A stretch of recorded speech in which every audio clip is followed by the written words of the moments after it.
one of the things that I think everybody should do is kind of define what they think leadership is and have a leadership philosophy. And so the way I look at leadership, it's how do you empower people? How do you inspire people? How do you get people to get the job done? Because you can't do it yourself. You're not gonna win the war. You're not gonna make all the sales. You're not gonna get all the gross profit. You're not gonna reduce all the expenses. You're not gonna, fight all the fights. You're gonna be part of a team if you're gonna be successful. Welcome to the Long Blue Leadership Podcast, presented by the United States Air Force Academy Association of Graduates and Air Force Academy Foundation. These are powerful stories shared with candor by Academy graduates, all leaders of character who live them. This is how the Academy experience has shaped their pasts, present, and future. We present these stories to help develop you along your leadership journey. Your host for this edition of Long Blue Leadership is Lieutenant Colonel Retired Navir Walkowitz, USAFA Class of 99 and currently serving as Association of Graduates Senior Vice President of Engagement. And now, Navir Walkowitz. My guest today is Lieutenant General Retired Burt Field, USAFA Class of 79, President and CEO of the Air and Space Forces Association. He spent 35 years in the Air Force, retiring in 2015 as Deputy Chief of Staff for Operations, Plans, and Requirements. General Field has held many positions of leadership throughout his career, including Squadron Command, the Air Force Weapons School, and 3 Wings. He has served as a command pilot with over 3,400 hours in the F-16 and F-22. He completed a tour in the State Department as the military assistant to Ambassador Richard Holbrooke. He has also served as the commander of United States Forces Japan and commander of the 5th Air Force from 2010 to 2012. In his post-military career, he served as vice president of strategic planning for Lockheed Martin Aeronautics. He has been an independent defense consultant and has served as a subject matter expert working with and mentoring airmen. He is also a member of the Board of Trustees for the United States Air Force Academy Falcon Foundation. Today, we'll talk with General Field about his life before, during, and after the Academy. We'll discuss his role in leading the Air and Space Forces Association. And finally, we'll ask the General to share advice in leadership development. General Field, welcome to Long Blue Leadership. Thank you, Navir, and please call me Burt. Okay, yes, sir, Burt, I will do. And I will say that was quite an introduction. You have had an incredible and ongoing career. Well, frankly, and no false modesty, I was lucky to be in the right place at the right time and take advantage of the opportunities presented to me. Well, I appreciate you saying that. And I think our listeners are really going to enjoy hearing about what some of those right places at the right time kind of look like. But here's what we do at Long Blue Leadership. We like to rewind the clock a little bit and kind of start with Burt as a child. What were you like growing up? Where was home? Take us back. I'm an Air Force brat. Okay. My dad was a fighter pilot. I like to say his first assignment was the Korean War flying F-86s. Wow. And his last flight was in an F-4 over Hanoi. Now, didn't get shot down, but that was his last flight. Mm-hmm. So I grew up traveling around both the country and the world, and went to a bunch of different elementary schools and then 3 high schools before I ended up at the Air Force Academy. Wow. I can imagine some of our listeners have also been some kind of service, brat of, as I always say, I was an Air Force brat as well. Are you an only child? Do you have siblings? I have 3 sisters. I have 1 older sister and 2 younger sisters. Okay. Which, irritated me to no end when I was a kid, but now we couldn't be closer. That's wonderful. So did you get special benefits because you were the only boy of all the girls? Of course not. Now their story's a little different, but of course not. Understood. And did they also serve as well? They did not. None of them did. My older sister's a doctor. My next down is an accountant and CFO. And the one below that is a bunch of different medical community things and nutritionist. Wow. So you were the one who followed in the military family footsteps. I was. But interestingly enough, I never really thought about it growing up. Really? My dad just happened to be in the Air Force. He just happened to fly airplanes. And, whoever you were, your dad was a doctor, lawyer, plumber, dentist, truck driver, whatever. Mm-hmm. And now let's go play ball. And that's pretty much the extent of it. But when I was in high school, I knew that I needed to start figuring out what I was going to do because I'm pretty sure my dad wasn't going to let me just lay around the house after I graduated. And I was deathly afraid of being bored, and nothing really sounded good. Doctor, lawyer, dentist, plumber, truck driver, none of it was good. So I came into the house one day in my junior year, and I attribute this to the Air Force Association. The magazine was laying on our coffee table, and it was face down. And on the back was a picture of the F-15, which was one of the brand new airplanes that was coming out. And I looked down at it, and for whatever reason, it clicked. And I said, that does not look boring. And I went and talked to my dad because I figured he might know how to do this. So he did some research for me, and he said, well, to go to pilot training, and this was 1974, and it's the wind down of the Vietnam War and letting a lot of people out of the Air Force. To go to pilot training, you have to be an Air Force Academy graduate or a distinguished graduate from ROTC. Well, my dad had retired or was about to retire, and we were going to move to Florida for my senior year. And I was going to go to the University of Florida like everybody in my family did. Except for two. And so I knew that the Air Force Academy would provide me an avenue, and the University of Florida would provide me an avenue to be a bellboy down in Key West Hotel when I graduated. So you chose the Air Force Academy, of course. Well, yeah. So that's interesting. 45 years later, you are now the president and CEO of the Air and Space Forces Association, which was what kind of caught your eye in high school. It's really kind of amazing. And the editor of the magazine looked back. They have a bunch of back issues at our headquarters building, and he found that magazine. Oh my goodness! Yeah. I hope that's framed in your office now. It is. Oh, that's amazing! What a story! And we're going to talk more about that. Yeah, that'd be great. I really want to hear more about and that role. But let's stay in the childhood range a little bit. So you were going to go to the Air Force Academy. You decided. Were you already involved in sports? Was that something? Yeah. So I played baseball growing up. We moved around a lot, so it was hard to play a lot of other sports. I did Pop Warner football. Played basketball, on teams growing up. And I was a good athlete, but not a great athlete. And so I wasn't recruited for coming here to the academy. But I played football, I wrestled, and played baseball until my sophomore year when I blew up my shoulder. Ooh. And couldn't throw anymore. But then I just wrestled and played football for the rest of my high school career.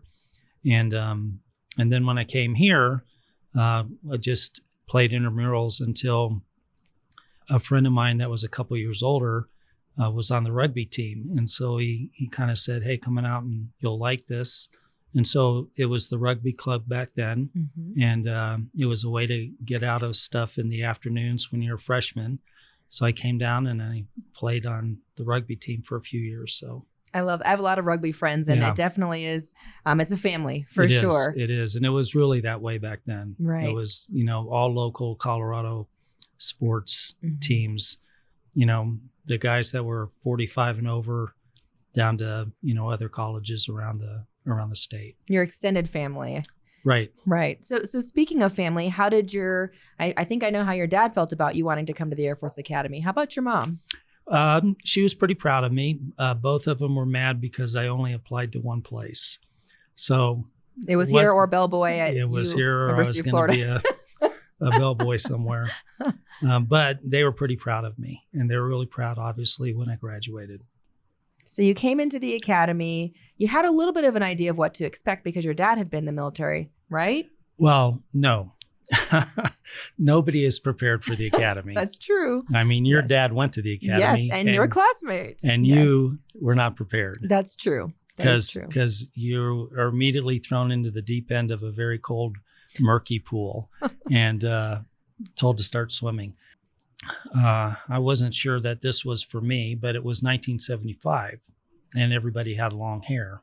So as soon as I got my head shaved, I said, well, I'm staying here at least until I get hair back. So, well, that was a good thing then. It kept me here. And so then I kept staying. But That first day was a bit of a shock, as it is with everybody. We like to start to talk about how you developed as a leader, even early on. And so we're getting to know you a little bit better. While you were a cadet, did you hold any leadership positions in particular? I was an ops officer when I was ops sergeant when I was a junior, and squadron commander when I was a senior. Okay. So nothing, hugely out of the ordinary. I like that kind of role and that kind of challenge. But I wanted to stay inside my squadron. So when I got offered a chance to, hey, do you want to be on a group staff or wing staff? I declined. Tell me more why. Because my brothers were in my squadron. Oh, okay. I love that. Yes. So I didn't want to leave that for 6 months or 4 months or whatever the time period was back then. So leadership in your squadron, and this is interesting, and this is a good topic because some of our listeners, some of the challenges that they experience in leadership is on a peer level, or maybe, how do you lead someone that you're really close with? How do you earn that trust? So maybe you can share some lessons that you have learned about yourself during that time. Well, I always tell people that the hardest leadership challenge that we face is when you have no authority and you still need to lead. And regardless of what we say about cadet squadron commanders, we can all think we're in charge, but we're not that in charge. And so what you had to do is you had to lead by influence and by doing the right thing. And so whether we agree with that it's the right thing because I don't want to do it, because it's no fun, because I'd rather do something else, everybody knows what you have to do at the Air Force Academy on Monday, Tuesday, Wednesday, on the way through the week. And so we just went and did it. And I encourage people to come and do it all with me, whether it's doing drill, whether it's playing intramural sports, whether, hey, it's your turn to be the referee for this season, whether we want to go to these, whatever it was. So you just encourage people to do that. And then you talk to people and try to empower them so that they can figure that out on their own, and then later pass that on as leaders themselves.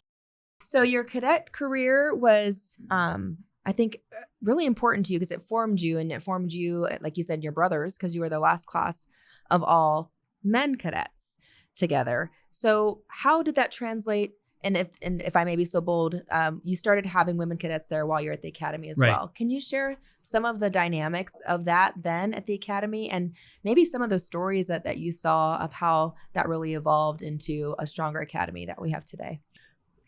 Bluntly, most of us just didn't care. You were there just trying to get through the academy, right? I didn't, that sounds terrible, but I didn't spend a lot of time thinking about social implications of race, sex, gender, however you want to put it. I was just trying to get through the day without getting yelled at. Right. Like everybody else. No, thank you for sharing that, because I think it's sometimes a question that people have, and it's really helpful to hear a perspective that really is we're all just trying to get through the Air Force Academy. We all come in and we hope that we all graduate. Yeah. And some of them, very impressive, had huge careers.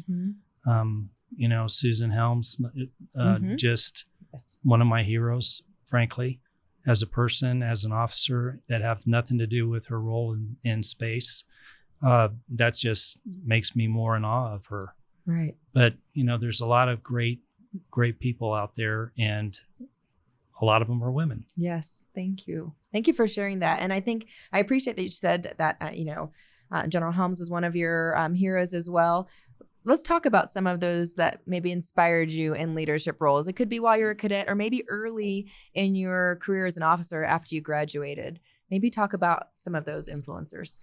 Well, I had some great AOCs. My freshman AOC was a guy that was a fast vac in Vietnam, and actually was one of the guys that gave me a ride in a T-37, which was fantastic. And really solidified what I wanted to do. My sophomore and junior year, my AOC was not that guy. And We learn from those leaders too. we'll probably talk about leadership philosophy later. And if you'll remind me, my last bullet on my leadership philosophy partly came from him. Okay. And then my senior year, we had a great guy named Ken Lawrence that came in that several of us are still in touch with. Wow. And he was both a welcome relief and a great role model for us as we spent that last year here at the academy before we went off. I went out in the Air Force, and my first two squadron commanders, the first one was a guy named Tiny West, 6'5", 270 pounds, barely fit into an F-16, and taught me how to fly fighters. I totally understand his call sign then. Just a great guy. My second squadron commander was a guy named John Jumper, who ended up being the chief of staff of the Air Force and is still kind of like a second father to me. Oh, wow. Let's see. And then, multiple people along the way that, from crusty old majors that and young captains that taught me how to fly the F-16 and what we called RTU at the time, now FTU, and how we kind of learned together. Because when my class showed up at Hill as the in the B course, we went into the 34th at the time Tactical Training Fighter Squadron, and we were their first class. And the high time guy in that squadron with F-16 time had 30 hours, and so they were teaching all of us second lieutenants how to do this. Went from there, went to down to Nellis and served under Tiny and John Jumper. So that was how I started. And there's, lots of great people in that time frame that obviously I'm still in touch with and taught us how to fly. There's my squadron commander in Korea, which was my second assignment, another great role model. And then just on and on. When I came back to Nellis on my third assignment, I worked for a guy named Sandy Sandstrom. Sandy was one of my RTU instructors also, and we became really lifelong friends. And he and his wife and Jeannie have sadly passed away, but Lisa and I keep in touch with both their children to this day. Loss. Yeah. Oh. But anyway, there's a lot of great leaders, both above us in squadron commander roles, and then you watch your fellow officers and brothers and sisters and see, and you learn stuff watching them, how they develop relationships, how they train, how they identify what's important, how they communicate, how they focus, how they connect. All of those things are important, and you can learn something from everybody around you. And if you don't, you're probably missing out. Oh, I appreciate that perspective. I think especially as someone who is more experienced in leadership, the fact that you are looking to continue to learn and see what you can kind of pick up from those even that support you and serve under you. Can you share an example? Is there one that sticks out in your memory of someone that you're like, wow, that's something I really took back?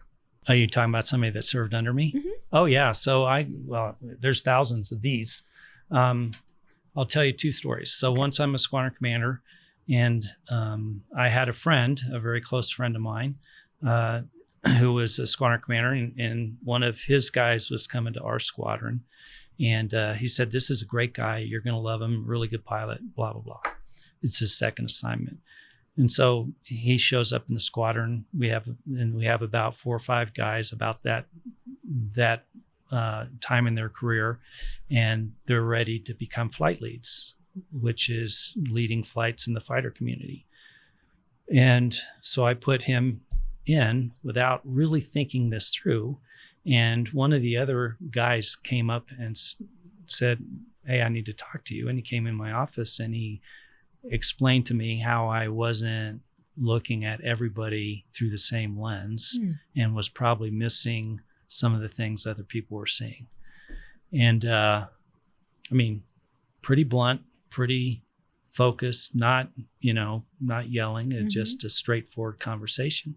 And I sat back and thought for about 5 seconds, and I said, "Holy cow, Bruce Fisher is totally correct. I have missed the boat on this, and I'm never going to do that again." Wow. And so that was one guy. The second example I have is in Japan when I was a 3-star general. I was there during the earthquake, tsunami, and nuclear disaster. And it was a wild time. It started on a Friday. On Monday, so Friday was the earthquake and the tsunami. Saturday was the first explosion in one of the nuclear reactors. Right. Monday was the second explosion in another nuclear reactor. On Monday, I also went up with the Japanese Minister of Defense and the head of their military to a place up near the epicenter or the center of where the disaster area was.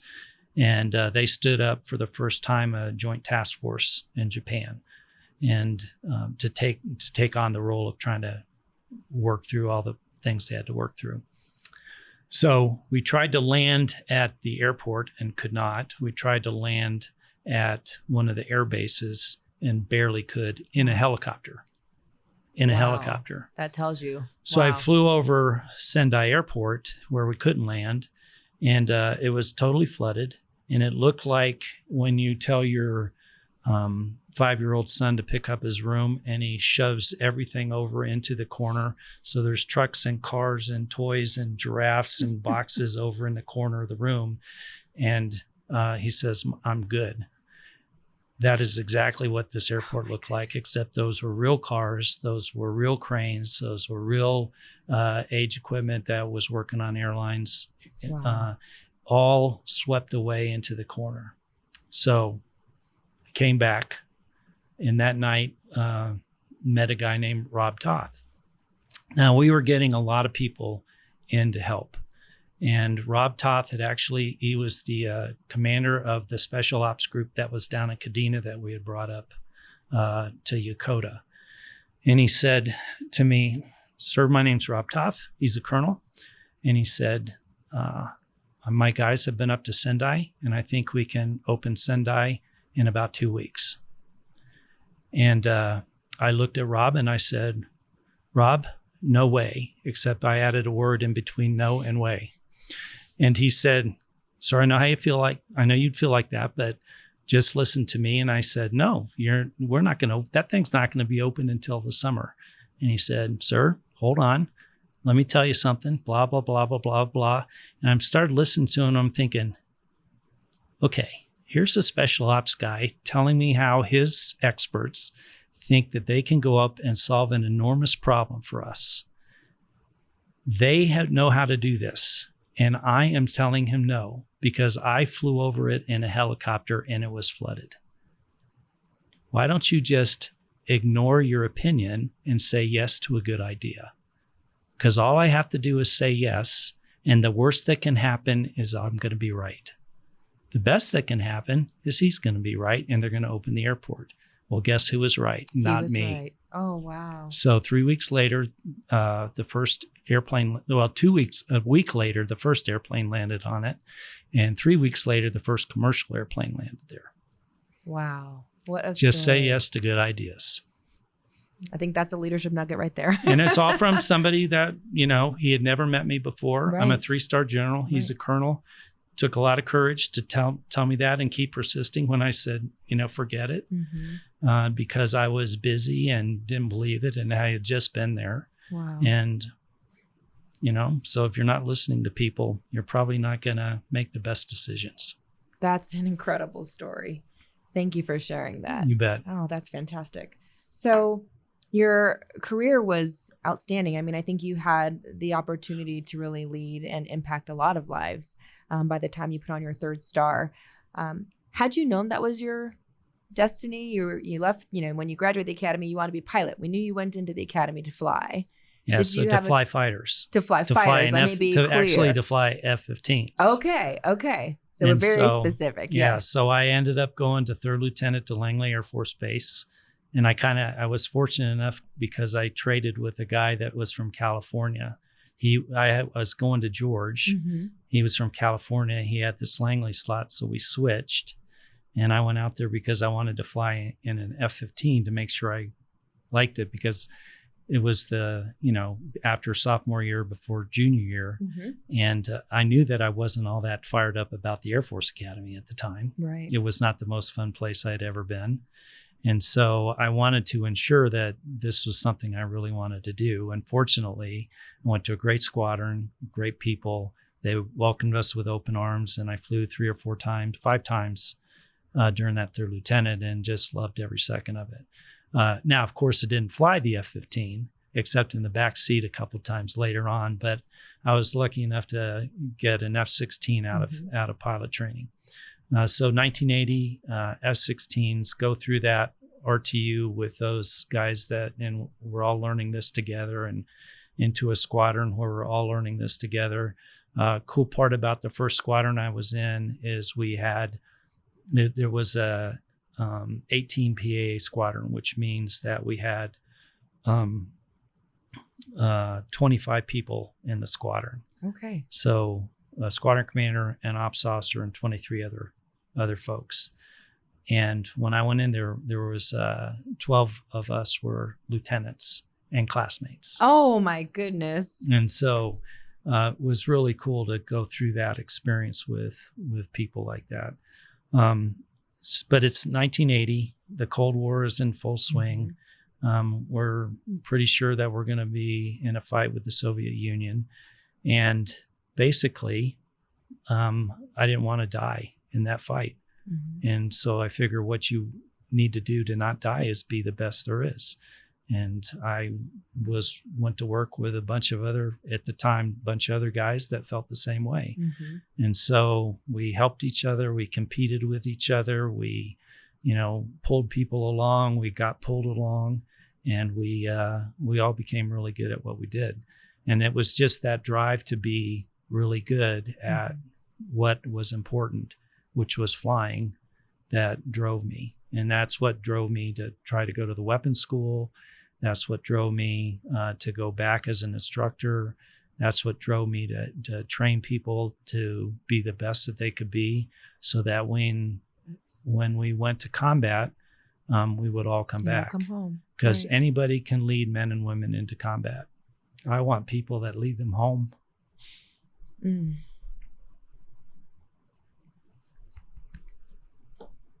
I'm so glad that Anyway, so you that's focused what on drove me. that. Yes. That's what drove me. So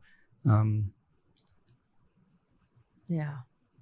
because I had friends that didn't come home. Right. I had the opportunity to meet your wife, Lisa, and she's lovely. When did she come into your life? Well, I like to tell everybody that I met her at a bachelor party, which I did. Okay. But the way we were in pilot training at Willie Air Force Base in Phoenix, and somebody was getting married, and we were going to have a bachelor party, but that all required way too much planning, and somebody had to host it, and that meant somebody had to go buy stuff for it. And basically we just went down to where we went every Friday night, and that was the bachelor party. So I met her that night, and then we just started talking on the phone, and we started dating, and Wow. and then we got married.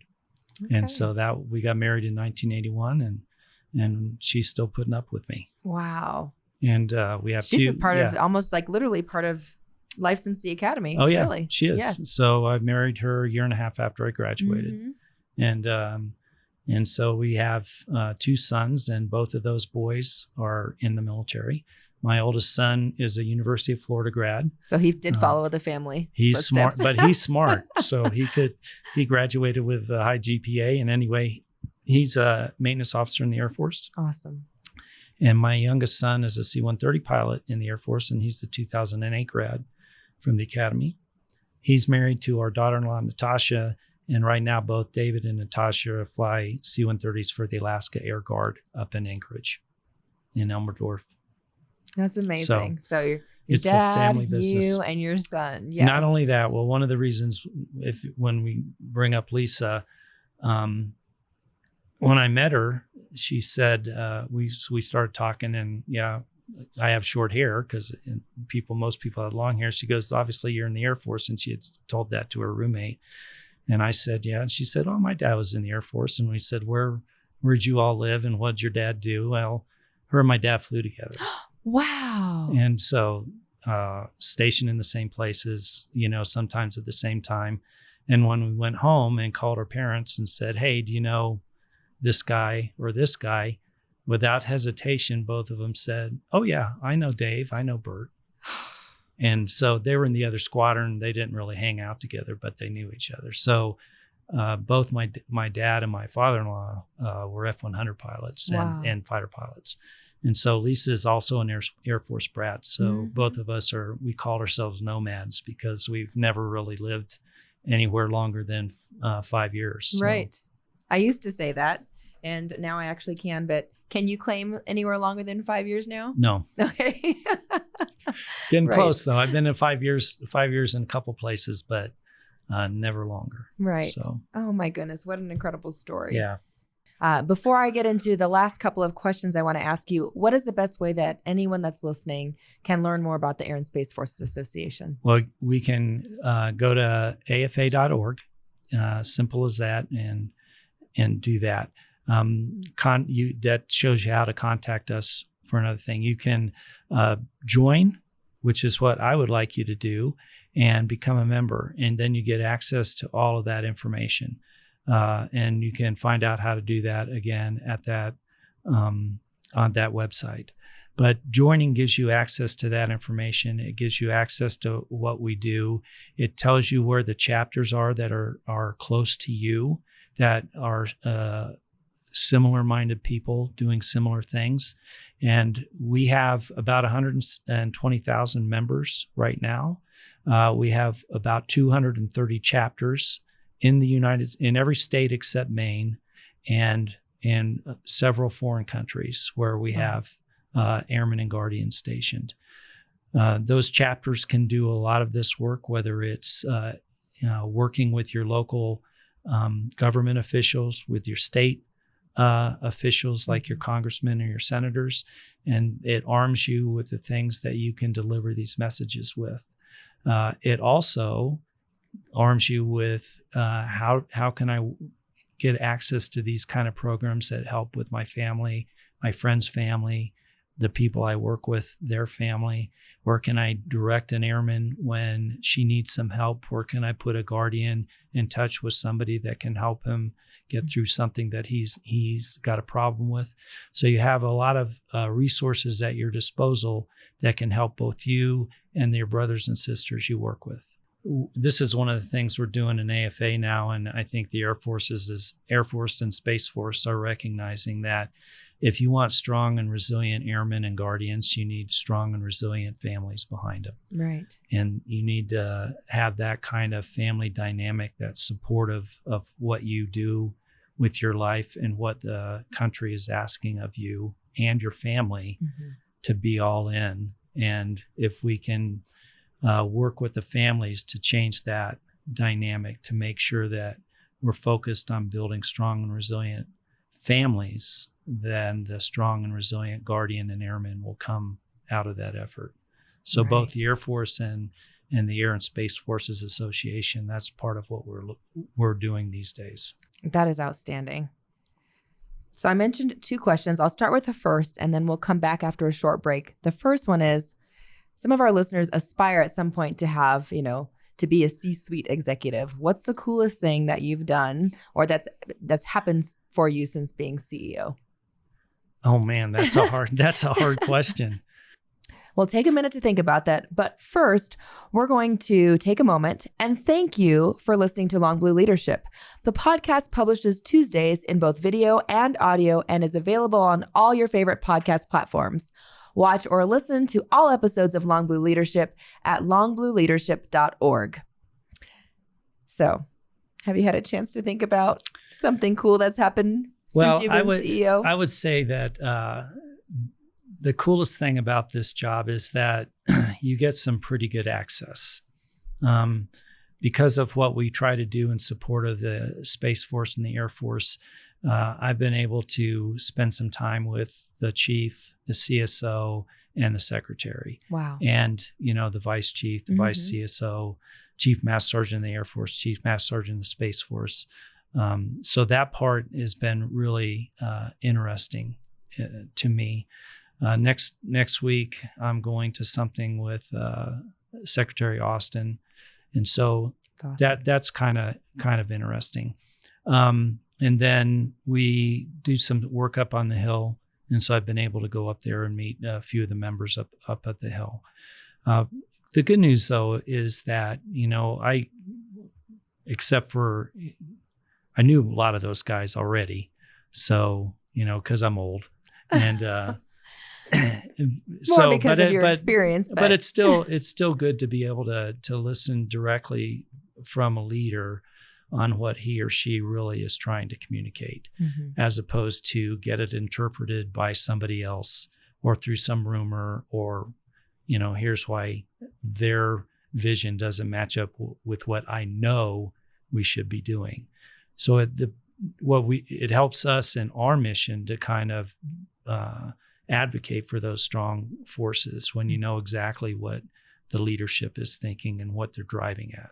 No, that's powerful. That's transparency that you're able to bring to the members of your organization and all of their families. So we talked about, we like to leave our listeners with kind of leadership lessons. And I wanted to go back earlier in our conversation. You said, remind me to tell you about a leader that's shaped one of my bullets, maybe on how not to lead or something to that effect. So what are your lessons of leadership that you want our leaders to take away today from you? Well, so first off, you can never stop learning. You have to learn, and whether it's leadership or anything else. When I was in Japan during that disaster, I didn't know the first thing about nuclear power plants. Virtually nothing. I knew that there's some kind of nuclear reaction. They put something in water. It made steam, powered a turbine. Voila, you have electricity. Period. There's a chance I might not have even known that. So I found a couple books that in the 3 or 4 hours a day that I didn't have work, I read so I could learn about nuclear power plants, the effect of nuclear radiation on the human body, what we can withstand, what's makes you sick, and what kills you. So you have to always learn, and that goes double for being a leader, and you can never rest on your laurels. And so I have been fortunate to be in a lot of different leadership positions and work for a lot of great leaders, most of them military, but some of them civilian as well, like Richard Holbrooke, a completely different leadership style than most military people. In fact, when I was working for Richard, my direct report was the chairman of the Joint Chiefs of Staff, Mike Mullen. And I talked with Admiral Mullen virtually daily. Wow. And my other 3 times a week conversation was with Dave Petraeus, who was running Afghanistan at the time, because of what Richard's job was. And they always wanted to know what he was thinking. So it was interesting to watch all 3 of those who have 3 distinct leadership styles and take the best from all of that. Right. It was a learning experience. But the upshot of it is, having been exposed to people like that, and being able to ask them questions about leadership, why they did things, helped shape my leadership philosophy. So one of the things that I think everybody should do is kind of define what they think leadership is and have a leadership philosophy. And so the way I look at leadership, it's how do you empower people? How do you inspire people? How do you get people to get the job done? Because you can't do it yourself. You're not going to win the war. You're not going to make all the sales. You're not going to get all the gross profit. You're not going to reduce all the expenses. You're not going to, fight all the fights. You're going to be part of a team if you're going to be successful. So how do you inspire that to happen? And how do you ensure that team that you're building has the resources that they need? And resources come in all shapes and sizes. Some of it is equipment. Some of it is money. Some of it is the people that are in those roles. Do they have the education, the training, the experience, and access to what they need to be successful? So that's what your job is, in my opinion, as a leader. Mm-hmm. And then how you go about doing that, you need to have a list of things that you do. So I start with values. You should have a set of values. For the cadets listening in, you're going to go into the Air Force, the Space Force, and if you cross commission into something else, every one of our services has a set of values, which are your values. Now, you can have more, but your values include those. But at my stage of life, I have about 5. Okay. And it's integrity, which everybody knows. And most people say, hey, that's when you do the right thing when no one is looking. In the last 4 or 5 years, I added a second one to that, and I call it fortitude. Mm. Fortitude is when you do the right thing when everybody is looking. Then excellence, from excellence in all you do, teamwork, and service. So those are my 5 values. And so when I make leadership decisions, or when I look at how we're going to move forward, or how we're going to accomplish the mission, it should reflect those values in my decisions, how I act, from the biggest thing of creating, hey, here's the strategy and objectives on what we're going to accomplish, to the smallest things like how I conduct a meeting. So that's the second thing. So everything comes from that. I think you need to be really good at something. If you want to be a really good leader, you need to be really good at something. So you got to put in the work when you're young to be really good, and understand how hard it is to be really good at something. Normally, when we grow up, in quotes, and become leaders of large organizations, there's a whole bunch going on in that organization that you will have little or no expertise in. But you know how to recognize excellence, and you know how to recognize effort that it takes to become excellent. And so you can look for those because you've seen it in yourself. Mm-hmm. So that's the other thing. The next one is communication. You cannot communicate enough, and you cannot communicate well enough. So I use this example all the time. I come up with a message, I craft it, I think about it, I write it down, I practice it, and then I deliver it, and it's awesome. I was perfect. Nobody could have misunderstood me. When I'm done with that, and I really think that, I have hit the mark with maybe 20%. Mm-hmm. I probably got to say that again, that way, or differently, about another 10 or 15 times when I can barely stand to hear myself talk anymore, and I'm still not going to get everybody. Right. So one of the things that you have to recognize as a leader is you're probably miscommunicating. So you have to check and recheck to make sure that the message is going out the way you think it should be heard. So communication is really important, and probably one of the biggest things that infects an organization is somebody misperceiving what somebody else is communicating. Mm-hmm. And then they get mad, and everybody's feelings get hurt, and on it goes, and we've all seen that. Burt, is there anything that I didn't ask you that you would really like to leave with our listeners today? I think we pretty much covered it, and I appreciate the opportunity to come on and chat with you and watch your act, because you're very comfortable doing this, and I need to take some lessons from you. Oh gosh, thank you for that. Thank you for that compliment.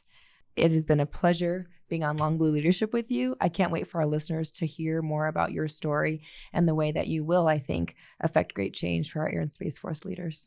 Thank you, Navir. It was really an honor to be on here, and I appreciate the opportunity to share some of the lessons that I've been able to learn throughout my career, and also what the Air and Space Forces Association brings to the table, and why our cadets and our grads and all those out there who care about strong air forces, strong space forces, a strong national security and defense in the future.